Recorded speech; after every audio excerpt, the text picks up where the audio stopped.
Entramos en la recta final de nuestro programa de hoy y lo vamos a hacer con mucha paz interior, la paz que nos aporta cada martes nuestra sexy psicoanalista de cabecera, Laura López. Bienvenida, Laura. Hola Rosana, ¿qué tal? ¿Cómo estás? Bueno, mira, precisamente ayer estaba hablando con una coach y naturópata aquí de que la primavera la sangre altera y nos decía, bueno, pues que ahora eran momentos de movimientos energéticos, sé que este no es tu campo, pero que nos íbamos a ver mucho más irascibles y demás. Y tú vienes a decirnos cómo podemos conseguir nuestra paz interior, ¿no, Laura? Claro, porque también la cosa de la primavera tiene que ver con los cambios, también pues nos vamos desnudando un poquito más, también salimos más, ¿no? Porque apetece más por el tiempo y hay más contacto. Y claro, los cambios también habla de cada uno de nosotros, de cómo nos afecta, ¿no? Pero nos puede afectar el cambio del fin de semana, algún cambio en nuestra vida.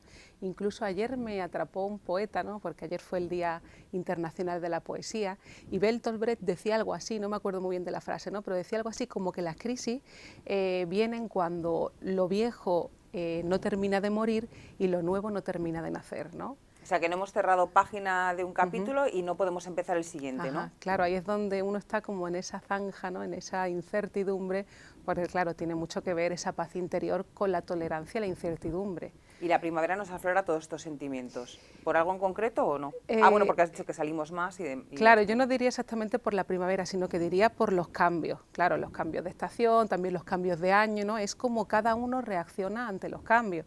Y claro, también está el componente ese de la sexualidad, ¿no? Porque, claro, realmente cuando es en verano, cuando uno se quita más la ropa, está más próximo también a los demás, y ahí vemos que en esa proximidad de uno se altera un poco, ¿no? Cuando hay abrazos se siente más piel, ¿no? Claro. Laura, dices que, claro, que nos afectan los cambios, por ejemplo, el fin de año, pero este no es un cambio tan brusco como pasar del invierno a la primavera, que ya, pues eso, cambia la temperatura y demás. O sea, no me quiero imaginar la gente, este fin de semana que se cambia la hora, cómo se va a desbaratar todo esto con nuestro reloj biológico, ¿no? Claro, pero es como cada uno reacciona ante eso, porque es como los cambios de la vida, entre el cambio de trabajo, cambio de relaciones, es como cada uno afronta eso, y ahí, claro, está el componente de la incertidumbre, cómo uno se posiciona ante su realidad cada vez, porque claro, la vida, también te voy a traer otra frase de otro poeta, que es que estamos hoy con la poesía, ¿no? Menasa decía algo así también como que la realidad, que la vida tiene que ver con lo que uno supuestamente tiene que hacer en la realidad y con lo que luego se realiza, ¿no? En esa diferencia en la vida.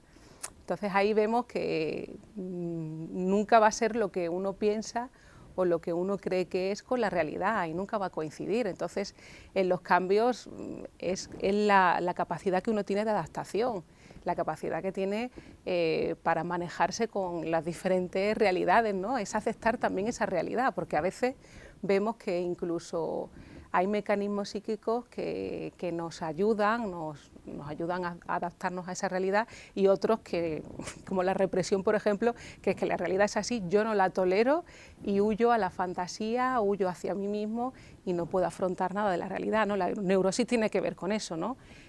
Nos pasa X cosa o la realidad es así y yo no lo tolero, 2 más 2 son 4, pero yo no lo acepto, ¿no? Y ahí huyo, ¿no? Es como antiguamente hacían las personas que se iban a los conventos, a los balnearios, ¿no? Como para apartarse de una realidad.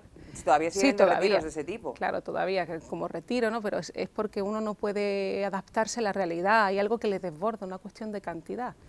Es la gotita que colma el vaso y ahí me desbordo, ¿no? Entonces es cuestión de aprender a manejarnos con la realidad y con nosotros mismos, porque claro, fíjate que esto lo hemos tocado en varias ocasiones, tiene más que ver también con la relación con nosotros mismos. Digamos que en todos nosotros está el yo, que tiene diferentes amos, que uno es la moral, el policía interior, y otro es el ello, que son todas esas pulsiones, nuestros instintos, ¿no? Por así decirlo, que nos llevan, es como una energía en estado puro, ¿no?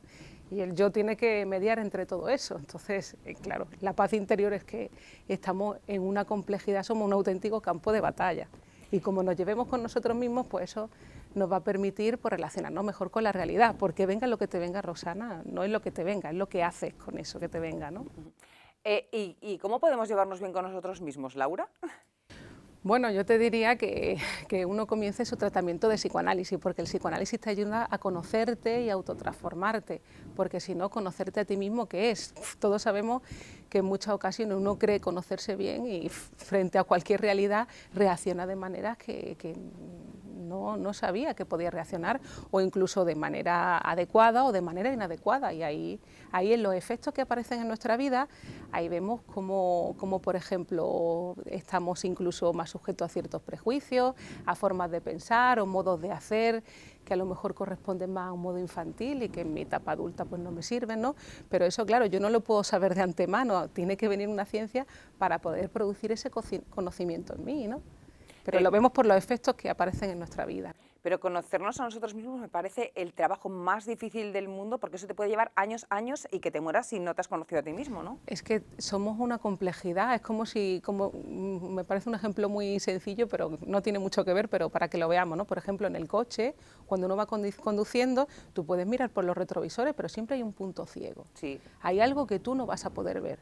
Pues en el ser humano igual, también hay un punto ciego en nosotros, porque está la conciencia, que son nuestros órganos que perciben las cosas, ¿no? Nuestra visión, nuestra escucha, pero vemos que no todo el mundo escucha las mismas cosas, no vemos las mismas cosas. ¿Por qué? Porque todo está bañado por nuestro inconsciente. Tú vas a escuchar lo que te va a convenir escuchar, ¿no?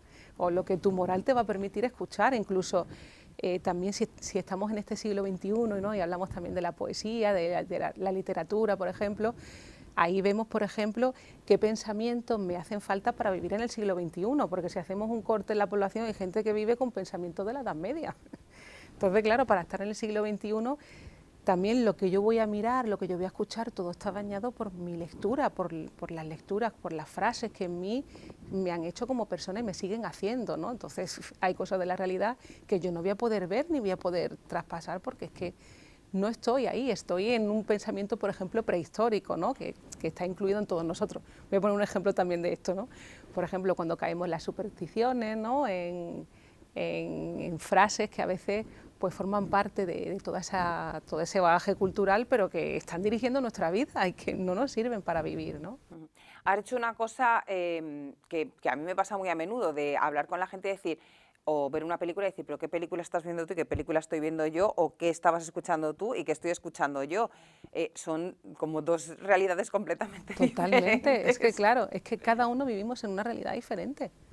Pero también luego hay, que también me pasa, que por ejemplo cuando varias personas le están diciendo a otra persona, es que nosotros lo hemos concebido así, todos igual, y tú no lo has concebido de la misma manera, el equivocado serás tú, ¿no?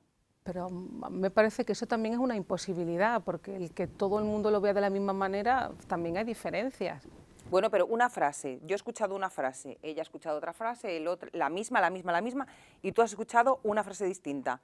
Una frase, ya no me voy al concepto o a la explicación que tú le quieras decir que hay detrás de esa frase, sino una frase que se ha puesto en la boca de alguien. Y todos han escuchado la misma frase menos tú. Has visto, hay personas que no pueden escuchar ciertas frases porque te toca algo reprimido, algo afectivo, que se te dispara y lo rechazas. Hay cosas que rechazamos de la realidad porque no estamos preparados para escucharlo.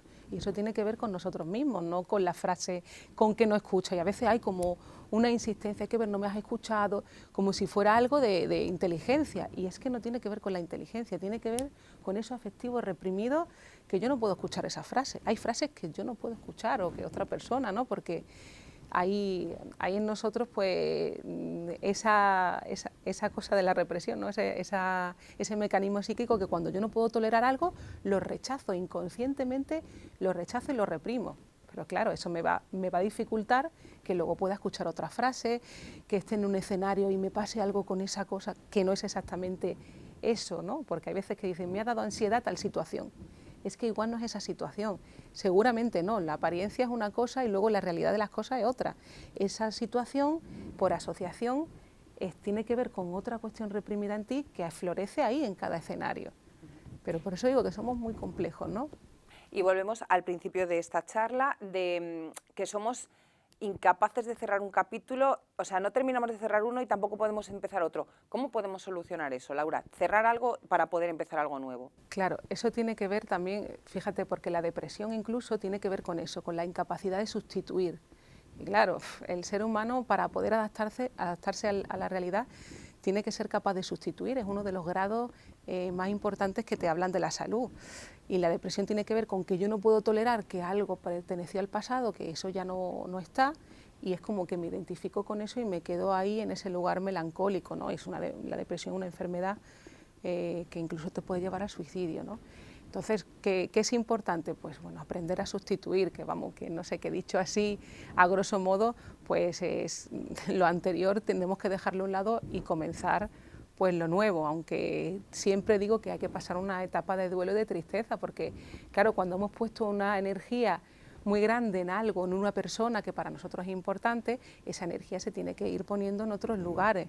Entonces, la capacidad de sustitución nos va a ayudar bueno, a poder seguir, a continuar con nuestra vida, ¿no? Y con otras relaciones. Si nos quedamos en el pasado, no podemos continuar, ¿no? Es mejor pasar página, aunque cueste, pero claro, hay veces que uno se queda anclado en ese lugar anterior, en esa persona que conoció, porque le es imposible construir otras relaciones, pero claro, el ser humano es capaz de adaptarse a cualquier cosa.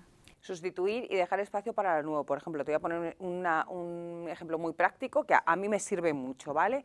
Voy quitando cosas del armario para ir dejando espacio para lo nuevo, ¿no?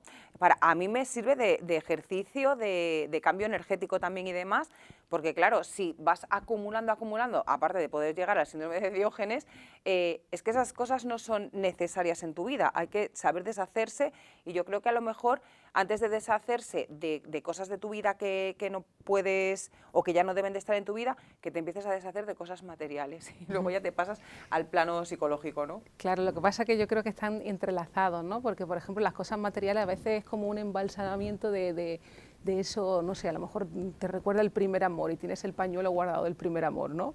Sí, pues, te digo lo que tengo yo guardado, ahora te lo cuento.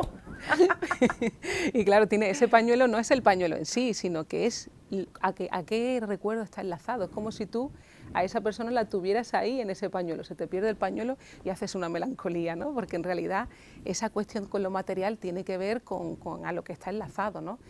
Y a veces a las personas les cuesta mucho renunciar a ciertos recuerdos y a vidas pasadas que ya forman parte del pasado, porque si uno las trae constantemente es que no puede relacionarte con algo más, te queda simplemente lo que pasó, y lo que pasó ya es lo que uno dice de lo que pasó, ¿no?